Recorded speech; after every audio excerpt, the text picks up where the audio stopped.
नमस्कार, आप सभी लोगों का स्वागत है हमारे यूट्यूब चैनल एजुकेशन जंक्शन में। मेरा नाम है बच्चों अमृत शर्मा। आज की इस वीडियो में बात करेंगे class 9 chapter work and energy के बारे में। वीडियो स्टार्ट करने से पहले मैं आपको ये पहले बता देना चाहता हूं कि मैं आपका ये कंप्लीट चैप्टर 20 मिनट्स के अंदर कंप्लीट कर दूंगा। A to Z explanation, A to Z knowledge मैं आपको इस वीडियो में देने वाला हूं। अगर आपको अभी तक वर्क एंड एनर्जी चैप्टर बिल्कुल भी समझ में नहीं आया है, बिल्कुल भी आपको नहीं समझ में आया है कि इनमें कौन कौन से कंसेप्ट हैं, वर्क क्या होता है, एनर्जी क्या होता है, तो बच्चों आज आप 20 मिनट के अंदर अंदर ये पूरा चैप्टर सीख जाएंगे। आई होप स्टूडेंट्स आप मेरे इस वीडियो को बहुत एंजॉय करेंगे। तो बिना किसी देरी के वीडियो को शुरू करते हैं। तो सबसे पहले स्टूडेंट्स ये चैप्टर हुआ करता था वर्क एनर्जी एंड पावर, लेकिन अब आपकी न्यू एनसीईआरटी बुक में इस चैप्टर का नाम है वर्क एंड एनर्जी। तो सबसे पहले स्टूडेंट्स हम भाई बात करेंगे व्हाट इज वर्क की, काम क्या होता है। जैसे कि स्टूडेंट्स हम लोग अपनी नॉर्मल लाइफ में बात करें, जैसे कि आप पढ़ते हैं, आप पढ़ाई करते हैं, तो भले ही आपकी नॉलेज में भले ही वो आपके तौर तरीके से कि ये एक काम है, लेकिन साइंस की नॉलेज में ये वर्क नहीं होता है। What I mean to say is that कि वर्क का मतलब क्या होता है कि work is said to be done when our body produce motion. Work का मतलब बच्चों क्या होता है कि वर्क तभी माना जाएगा जब किसी ऑब्जेक्ट ने अपनी पोजीशन को चेंज किया है, ठीक है ना। Work is said to be done when our body produce motion. कहने का मतलब ये है कि बच्चों वर्क को समझने के लिए सिर्फ आपको दो कंडीशन की जरूरत होगी। सबसे पहला कंडीशन बच्चों ये है कि अगर आपके सामने कोई ऑब्जेक्ट है उस पर हम फोर्स लगा दें, सबसे पहली बात, ठीक है ना। हमारे पास कोई ऑब्जेक्ट है, उस पर अगर हम फोर्स लगा दें और वो ऑब्जेक्ट अपनी जगह को छोड़ दे, मतलब एक जगह से दूसरी जगह पर डिस्प्लेस हो जाए। एक बार फिर से समझो वर्क का मतलब क्या है। मेरे पास कोई ऑब्जेक्ट है, उस ऑब्जेक्ट का नाम ऑब्जेक्ट ए है। उस ऑब्जेक्ट पे बच्चों हमने जब फोर्स लगाया है तो उस ऑब्जेक्ट ने अपनी पोजीशन को डिस्प्लेस किया है, मतलब उसने अपनी पोजीशन को चेंज किया है। फॉर एग्जाम्पल के लिए बच्चों अगर मैं बात करूं, जैसे मान लीजिए मैंने एक ऑब्जेक्ट यहाँ पे ड्रॉ करा है और उस ऑब्जेक्ट का मैंने नामकरण ए कर दिया है, ठीक है ना। मैं उस ऑब्जेक्ट की तरफ से बच्चों एक फोर्स लगा रहा हूं, ठीक है। जैसे ही मैंने इस ऑब्जेक्ट के ऊपर फोर्स लगाया है वैसे ही ऑब्जेक्ट तुरंत उठ के कहां पर आ गया है, यहां पर आ गया है। मतलब कि अगर हम ऑब्जेक्ट के ऊपर बच्चों फोर्स लगाते हैं तो वो ऑब्जेक्ट क्या हो जाता है, डिस्प्लेस हो जाता है। तभी मैंने एक खूबसूरत सी डेफिनेशन लिखी है कि मैंने applied force causes a displacement in an object. कहने का मतलब ये कि अगर हम किसी ऑब्जेक्ट पे फोर्स लगा दें तो वो क्या हो जाता है, डिस्प्लेस हो जाता है।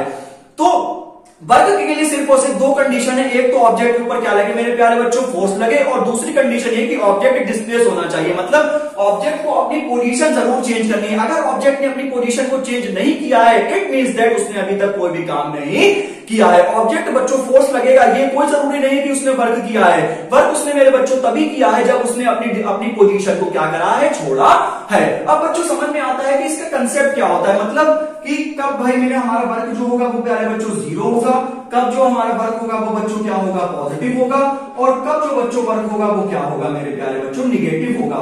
तो इसको हम बच्चों कॉन्सेप्ट ऑफ वर्क कहते हैं कि कब बच्चों हमारा जो वर्क डन होगा वो पॉजिटिव होगा, कब हमारा वर्क डन निगेटिव होगा, और कब हमारा वर्क डन जीरो होगा। बच्चों मैं आपको इसकी एक और तीसरी डेफिनेशन होती है। सबसे पहले क्या लिखी मैंने कि work is said to be done when our body produce motion when an applied force causes a displacement in an object. बच्चों इसको हम ऐसे करके भी समझ सकते हैं कि जो वर्क डन का फॉर्मूला होता है, work done is equal to force into displacement, ठीक है ना। वर्क डन क्या होता है बच्चों, फोर्स और डिस्प्लेसमेंट का सिंपल सा क्या होता है, प्रोडक्ट होता है। तभी आपने एक बहुत खूबसूरत से फॉर्मूला पढ़ा है कि W बराबर क्या होता है, F इंटू एस होता है, ठीक है ना। तो W बराबर क्या होता है, F इंटू एस होता है। लेकिन बच्चों आपको ये सब पढ़ाएंगे कि जो W होता है वो क्या होता है, फोर्स होता है, जो S होता है वो डिस्प्लेसमेंट होता है।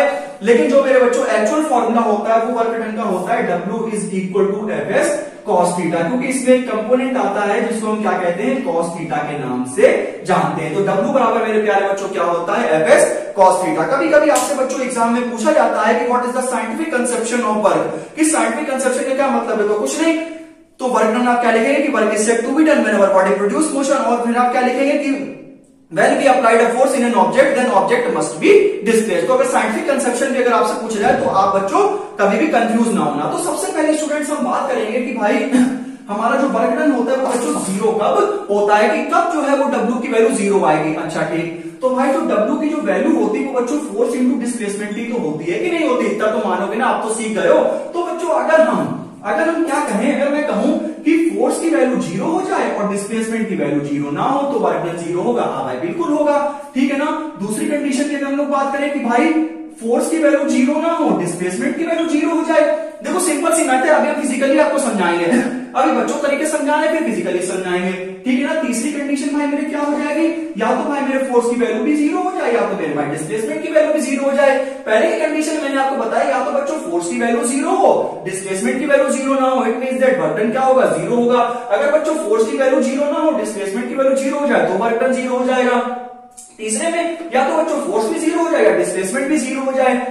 और फोर्थ में बच्चों हम लोग पढ़ेंगे कि जो फोर्स है वो परपेंडिकुलर हो जाए डिस्प्लेसमेंट के, तो हमारा वर्क डन बच्चों क्या होगा, जीरो होगा। अब बच्चों मैं आपको डायग्रामेटिकली इसको समझाने की कोशिश करता हूं। मान लीजिए बच्चों मेरे पास एक ऑब्जेक्ट है, उस ऑब्जेक्ट का मैंने नामकरण कर दिया है ऑब्जेक्ट नंबर ए, ठीक है ना। तो बच्चों कहने का मतलब ये है कि जब आप वर्क डन को सीखते हैं, जब आप वर्क को सीखते हैं तो आप क्या करेंगे, फोर्स इंटू डिस्प्लेसमेंट का प्रोडक्ट होता है। मतलब इसमें हम डायरेक्शन ऑफ किसकी बात करेंगे, फोर्स की, और हम इसमें किसकी बात करेंगे, डायरेक्शन ऑफ डिस्प्लेसमेंट की। मतलब हम इसमें दो डायरेक्शन की बात करेंगे, एक तो डायरेक्शन ऑफ फोर्स और एक कौन सा मेरे बच्चों, डायरेक्शन ऑफ डिस्प्लेसमेंट। जब डायरेक्शन ऑफ फोर्स, ठीक है ना, जब डायरेक्शन ऑफ फोर्स और डायरेक्शन ऑफ डिस्प्लेसमेंट, जब डायरेक्शन ऑफ फोर्स और डायरेक्शन ऑफ डिस्प्लेसमेंट, जब इन दोनों के बीच में परपेंडिकुलर रिलेशन बन जाता है, मतलब जब फोर्स और डिस्प्लेसमेंट दोनों परपेंडिकुलर हो जाते हैं तो बच्चों क्या होता है, वर्क डन जीरो होता है।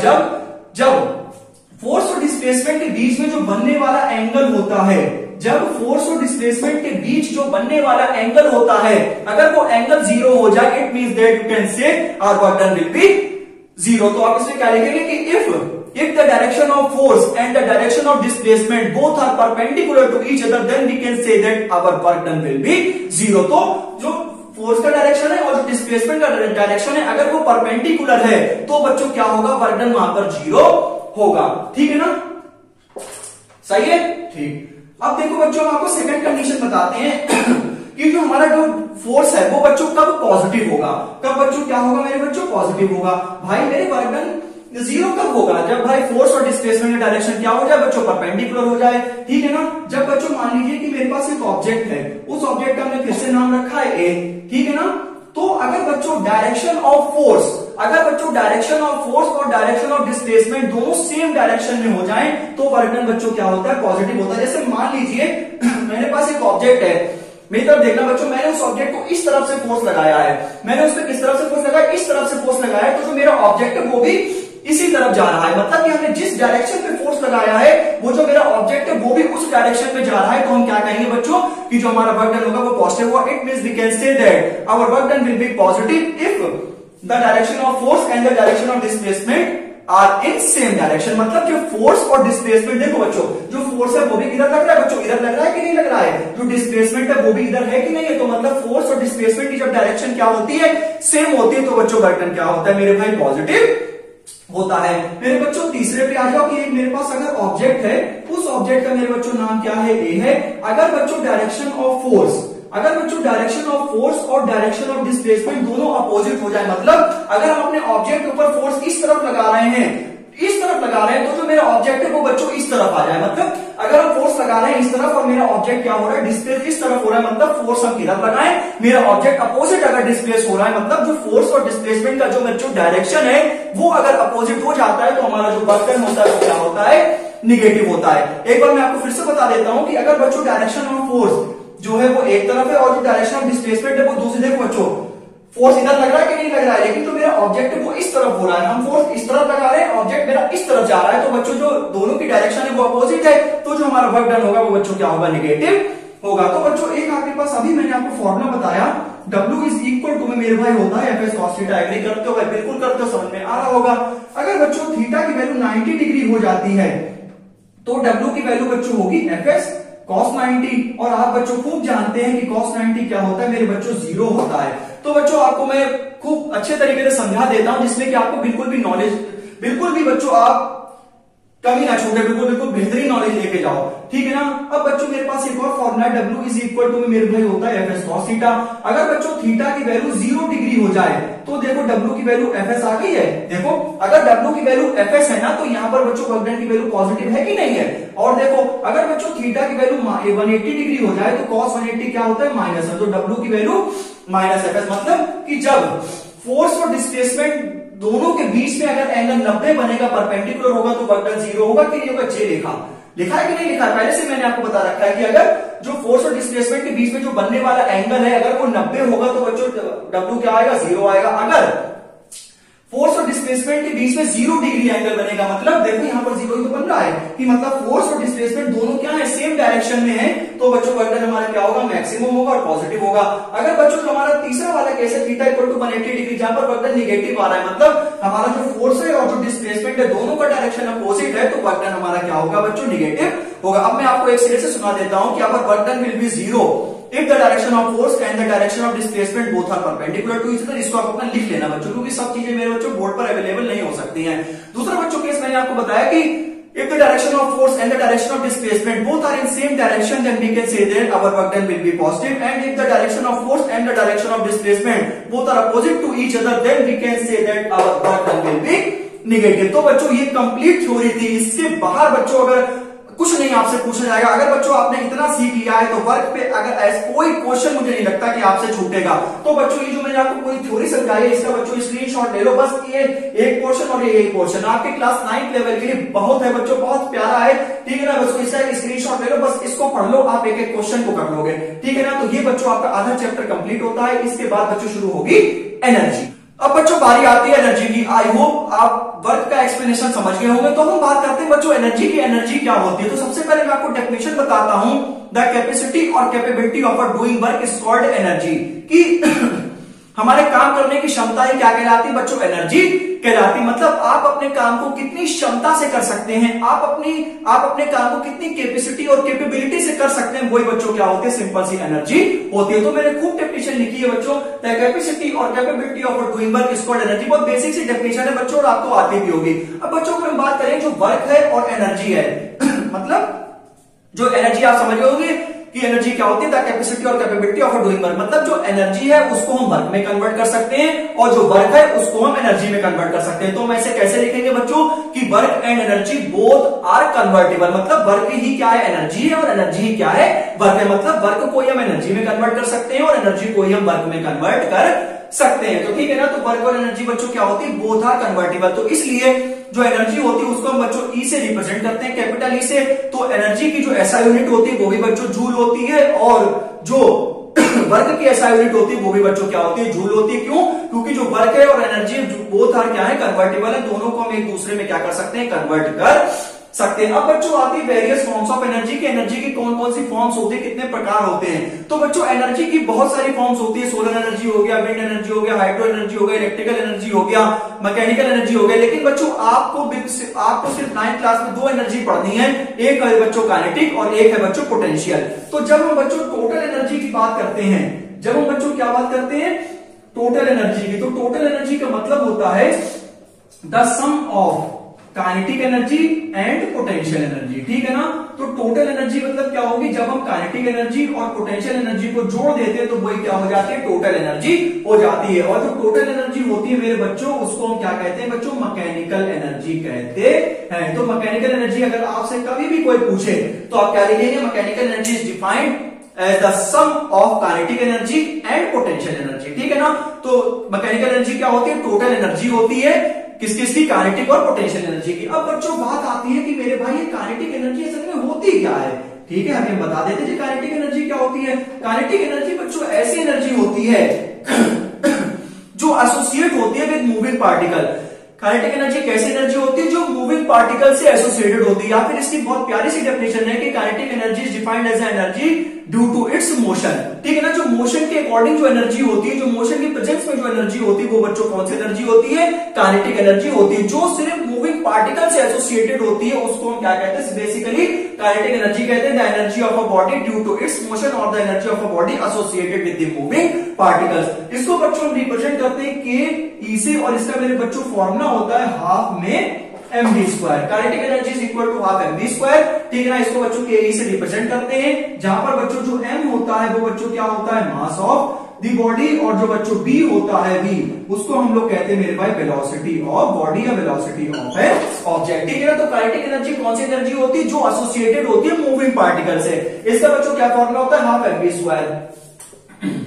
अब बच्चों आता है पोटेंशियल एनर्जी कि भाई पोटेंशियल एनर्जी क्या होती है।